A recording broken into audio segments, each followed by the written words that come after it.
welcome to another episode of the Definitely Talking podcast. My name is Shanna Groves. I'll be your host for this evening's podcast episode. I'm very excited to welcome our guest today is Janaki Zaremba.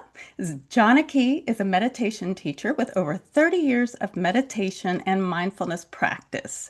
She has lived with moderate hearing loss since childhood and uses meditation as a practical tool to manage listening fatigue, stress, and communication challenges.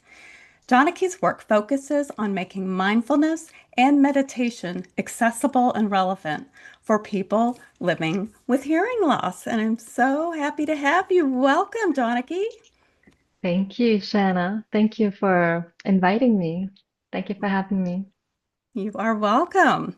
All right, so Janaki, we know that your specialty is in medication best practices, but before we get into that, I would like to know more about your history with hearing loss, as I understand Mhm. that you have lived with hearing loss for a number of years. And can you tell us some background information about how you found out about your hearing loss and what your experience has been like up to this point?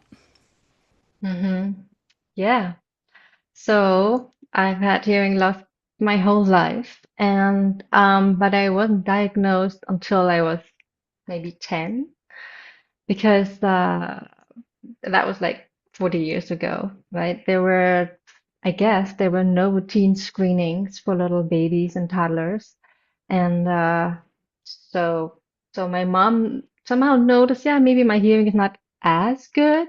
Sometimes I wouldn't react right away, but but somehow, and I was just a bit more introverted, probably also because of the hearing loss. It might all be related. But yeah, so I finally went to my first hearing test, yeah, around 10, 11, and they did detect hearing loss.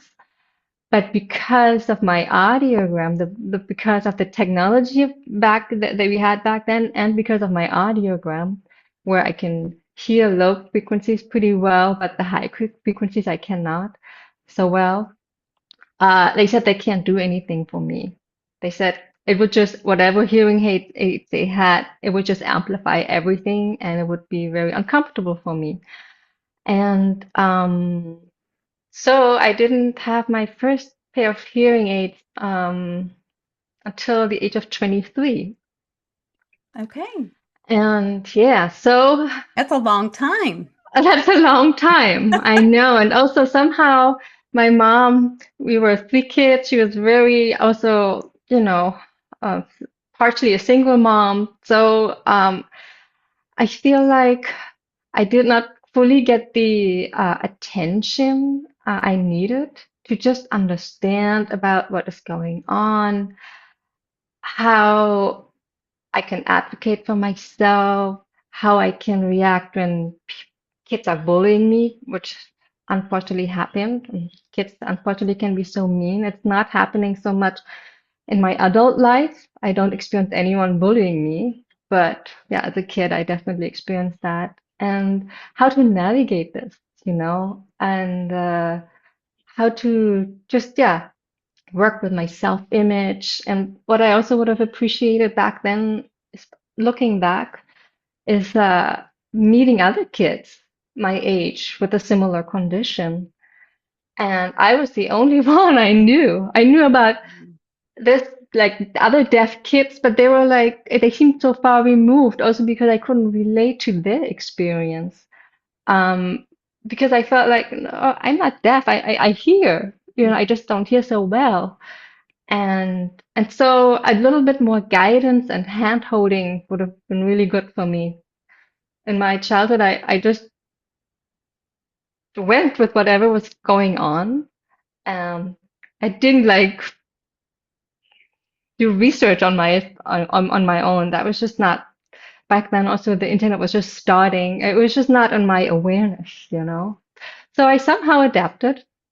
I became a very good lip reader without even trying, just to kind Hmm. of, make it all work. Yeah, you Yeah. have to. So yeah, so that's basically uh, yeah, about your question. Right. Yeah. Well, Janaki, I'm shaking my head a lot because although my hearing loss was not identified until I was 27 years old, I did experience some Mm-hmm. hearing challenges early on in my life. And you're right. If you don't get that early intervention or help at that point, then you're almost having to figure it out by yourself, which is a lot for a child, for anyone. And then on top of that, we have social challenges where children can be not very nice about those of us with differences. Then you also have to deal with communication, which trying to be able to understand spoken language when we're not hearing all of the speech sounds. And then you add background noise, and it makes it even more complicated. Did you find that going into your meditation teaching, that it was a way to help cope with that type of stress, that having that type of hearing loss for so long and also not having any help for it for so long? Do you think the meditation is how you have learned to cope and find acceptance with your hearing loss? Mm-hmm. Yes, I definitely have noticed that. And I actually learned to meditate also at a very young age, around the age of 12. And yeah, my parents actually taught me how to meditate because they felt like I could benefit from it, not because of my hearing loss or anything, just they felt like they were interested in meditation themselves, and something clicked for me right away. I noticed that as I was meditating, on the days that I meditated, I feel like I was more in sync with other people. Like because of the hearing loss, I think I sometimes felt a little bit out of place, a little bit out of sync. I was like, just, yeah, not understanding things, laughing at the wrong time, like just a little bit awkward sometimes. And I felt like with the meditation, I felt more Mhm. present. I felt more, it felt like it helped me to put all the communication cues together, like to process things a little faster, because yeah, as you know, we don't only rely on sound to listen, but we also lip read. We take in the whole facial expressions, the body language, and then we use logic to kind of fill in the gaps. And I felt like this whole process became a little smoother for me with the meditation. Back then, I did not think about it this way. I just felt like, wow, somehow I feel more together. I feel better about myself. And so I just went with it. And I actually had I am I'm quite determined. I have a lot of Capricorn in my astrology, or whatever that matters. And I'm just when I figure out something, I'm very determined about it. And I just keep going with it. So I was literally like meditating every day, and it helped me so much. And then only looking back did I really understand how much it has helped me in general. And then I only recently, 2 years ago, I realized how much it has helped me with my hearing loss. Because here's the things I wasn't aware of certain challenges I had because of my hearing loss. Because I've had hearing loss my whole life, with certain things I thought it's just me, Mhm. like being tired faster than other kids, kind of just being a little bit out of sync sometimes. I somehow deeply internalized this. And so when I started comparing notes with other people who also have hearing loss, I was like, oh, wow, there's a term for it. It's called listening fatigue.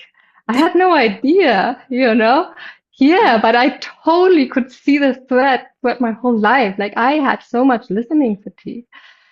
And now I have a name for it. And now I also understand, yeah, whenever I was tired, whenever I just felt exhausted, yeah, I would recharge by, for example, like meditation for me is a big one. Going to a yoga class. But I understand now also that there's so many ways you can recharge and take care of yourself, to recharge yourself. And for me, it was the meditation. And so, um, yeah, it only recently occurred, like it dawned on me, like, wow, meditation is so beneficial for me dealing with my hearing loss challenges. And also the emotional side, you know, it's actually also proven. There's studies that say that meditation can help with overall well-being for for some people. You know, you Hmm. have to always be careful when you talk about studies. Um, Yes, they have to be and peer reviewed and yeah, and yeah, you know, yeah.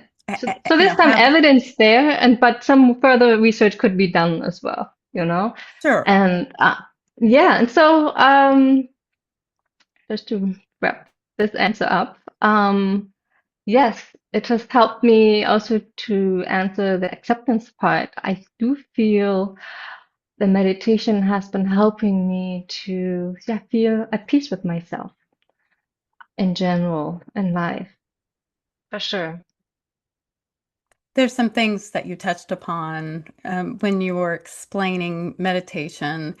You talked about that the practice of meditation was something that helped recharge you Mm-hmm. because you were dealing with a lot of listening fatigue, which Mm-hmm. I agree. As a person with hearing loss, it is exhausting to have to Mm-hmm. constantly be paying attention Mm-hmm. to the speaker's body language and their facial expressions and their lip Mm-hmm. shapes as they're talking. And also, our Mm-hmm. brain is working overtime to try and put together the visual cues with what auditory cues that we receive through our less than perfect hearing. And, but as a practice, meditation, if someone comes to you and says, I've never meditated before, what advice would you give them on how they could get started meditating? Mm-hmm. Yeah, good question. Thank you. Um, I feel many people might think of meditation as being like something they have to do properly, the right way, and if they don't, then it's not working for them, or they have to do it with their eyes closed. But like, how would that work when I offer a guided meditation online and there's captions and you can't close your eyes because you want to follow along the meditation? There is, I suggest to start with um, awareness of the breathing. That is, I feel, the key component of what brings you to a state of meditation where you can feel the benefits the fastest. Is just, it's so simple but yet powerful. Is being aware of the breathing, being aware of the physical sensations as you're breathing. So you feel the sensation in your nose, the air moves through your nose into your lungs. There's like coolness,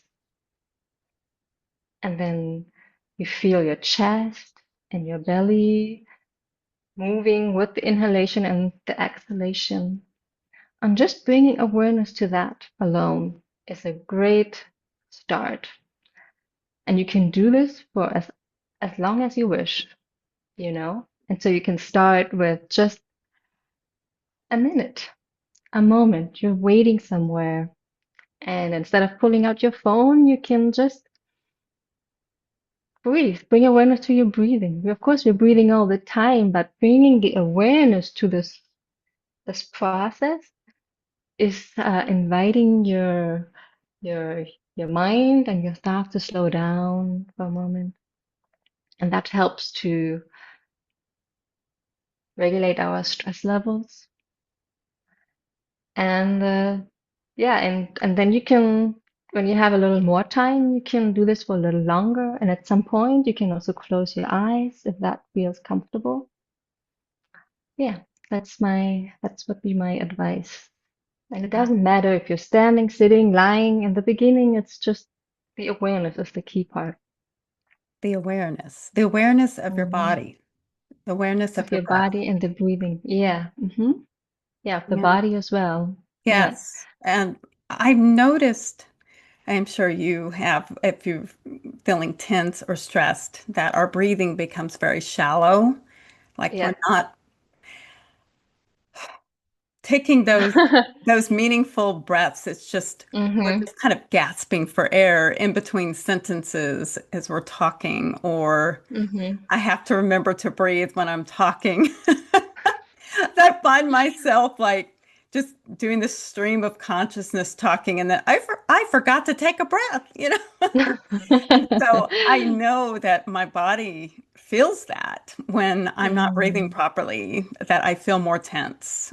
And hmm but as hmm you're talking, I can really sense your pacing of your words and your sentences. You slow down when you talk, which is great because a lot of people talk very, very fast, which is hard for us who have hearing loss Yeah. and read lips to understand. But hmm but hmm also the meditation part, when someone is talking in a more kind of relaxing cadence and hmm pacing, it's I'm finding the tension in my body just listening to you talk, just starting to Yeah. melt. That's great. That's really great. Yeah. I know. I'm like, "Oh, I think I'll be ready for bed after this, but that's Yeah. wonderful. Well, Janaki, where can people learn more about your online meditation sessions? Um, they can go to my website. I have a website. It's called JanakiMayaZaremba.com. It's basically my full name. And they can also, depending today in this today's world, depending on your age and your preference, you might also feel like following me on social media, Instagram, Facebook, also YouTube. I also plan to upload some more videos that are for the main purpose to inspire, to self-reflect, to to bring in more mindfulness into our lives, and um, and so the social media handle is also at Janaki Maya Zaremba. So same, like website name is the same, and the social media handle is the same. That's yeah, and on the website you can sign up for my newsletter, and then you can get notified when the next guided meditation is happening. Well, Right now I'm offering them approximately every 2 months, and it's a free offering. And so yeah, probably in May there will be another one. And when this yeah, you're podcast is airing, it's May. Oh, great. Yes, yes. So exactly. So that might even work out time-wise, if people watch this video, that there might actually be another free meditation right around the corner. And so you're welcome to sign up for it and give it a try. well, thank you. And I just I yeah, missed your last session a couple of months ago, so I need to look into your upcoming session. I think it would be yes, very valuable, very timely with all of the stress that we face in our daily lives, in our yes, community, yes. our world right now. We I need know. we need all of the coping strategies that are healthy Mm-hmm. Mm-hmm. to Yeah. walk us Right. through this path of life right now.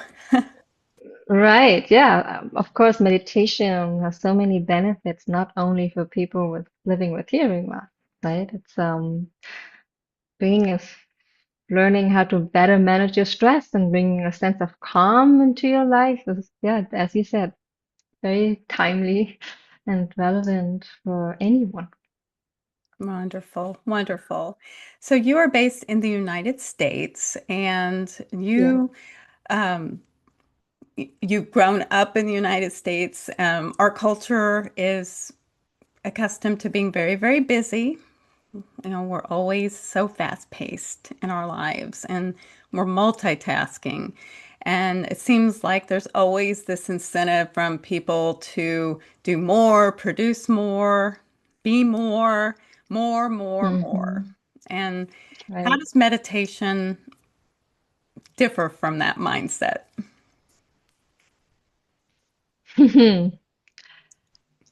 Yes. First, I wanted to mention I haven't mentioned that to you before. I grew up in Germany, actually. Well, thank you.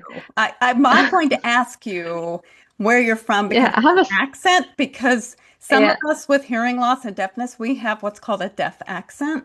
And I never uh-huh. want to assume that someone is Yeah. from a different country. So I'm being very Yeah. polite. So you are Thank originally you. from Germany. Okay. Well, I am. I am proud to say that I don't have a strong German accent. And I do have a deaf accent as well, so it kind of blends. So many times I hear people say, I hear you have an accent, but I can't quite make out where you're from. You know? And so it's a nice blend of different things that are happening, I think. right. So yeah, I grew up in Germany, but then yeah, like around the age of 24, 25, I moved to the US. So I've Wow. been based in the So US for quite a exciting. while. Well, it just Yeah. you have just jump into this culture that we have here, offering meditation as a very enlightening way, I think, to embrace the culture that you were raised in, and your family upbringing, and then also how you personally have used meditation as a healthy way to cope and live with a hearing loss. Yeah. Very good. Very good. All right. Yeah. Thank Wow. you. So you're from Germany. Okay. We'll keep all that in mind. Now, then the last question is one that is part of our season 2 of Definitely Talking. It's called a Big Three question. Number three, it's something that you have to answer in a series of three. And the three comes from the fact that I have three children. And there is a photo for all of our YouTube viewers who can see. There is a photo of three young children behind me, and they are all grown up now. They're not those cute little kids anymore. They're cute adults now. So So, cute. in honor of my three Yeah. children, I have a big three question for you to answer, Janaki. And that question is, what three lessons have you learned from your hearing loss experience? Hmm. Yes. Um, the three lessons are, I would say that the lesson number one is I believe that with any challenge we might experience, whether it's hearing loss or something else, many times we think, oh, this is something bad that's happening to us. It's negative. It's impacting negatively our lives. And we struggle even more so, not only because of the difficult communication, but also because of our internal mindset of like, oh, something bad is happening. And so I like to, of course, acknowledge the difficult parts, but also I Mhm. like to think in a way, um, like, what am I learning here? What is the golden nugget or the silver lining, right? And so when I reflect on that, I notice there's so many beautiful things that that I can see and how the hearing loss has shaped me. And so, for example, I feel like I've become quite a good listener, ironically, right? Oh. Um, or it's not only my feeling. I have many times received this feedback. I'm like, Janaki, I really appreciate you listening, so well Mm. and deeply. I really feel seen, and it's just something that I had to do, right? I had to like relearn how to Hmm. zone in, like get everything, the lip reading and the facial cues, and so I'm really like other people can afford to kind of scroll, watch TV while they're casually talking to someone and they get everything. I can't do that. When I'm talking to someone, I'm like, oh, so Yeah, it's actually something that other people then appreciate. This undivided attention. that's That's right. just to name one. There's also many other silver linings. Yeah, but I just keep it to one right now, or maybe it's three. That's because three is the magic number That's here. fine. Another That's silver fine. lining, but I'm still with lesson one right now. The silver lining is another silver lining is just humility, for example. I feel because I personally know how it is to live with a challenge. Mm, Uh, there's more compassion for other people who might also experience any kind of challenge. And also when in conversations, like if I don't understand something and I might be even sure it's because the other person didn't say something right or whatever, I still it's like I'm humble because I know I might also not have understood it right, So it's just a yeah. little bit less arrogant, more humble. So I think that's a good quality actually. Yes. And number three is uh yeah, I feel like I've become more emotionally resilient. Like when you Mm, learn to work with a challenge, you learn how to move on, and if any other challenge happens in your life, it's like you I feel like I'm able to navigate them better. So those are lesson one. And then briefly, the lesson two is I believe, I see it in myself. We're like miracle machines. How I call it. We are able to adapt. As we both share this actually, we did not have the ideal environment growing up. There was not the support we needed. But nevertheless, we were able to adapt. We were able to teach ourselves to lip read. So yeah, you're just like sometimes stronger than we believe or we think we are, you know. We find our ways anyway, even if the support is not there that we actually would have needed. yes. So that's number two. And number three is I feel I'm also learning with my hearing loss journey how important self-awareness and um, self-awareness and sorry, what's the other word? Self-awareness and mindset is Mm, to be able to with self-awareness we can tune better into ourselves and understand what is it actually what I need right now. Do I need a hearing aid? Do I need to communicate? That someone should better please face me when they talk to me? Do I need to advocate for myself? Like, mhm, what do I need? And then be able to also then speak up.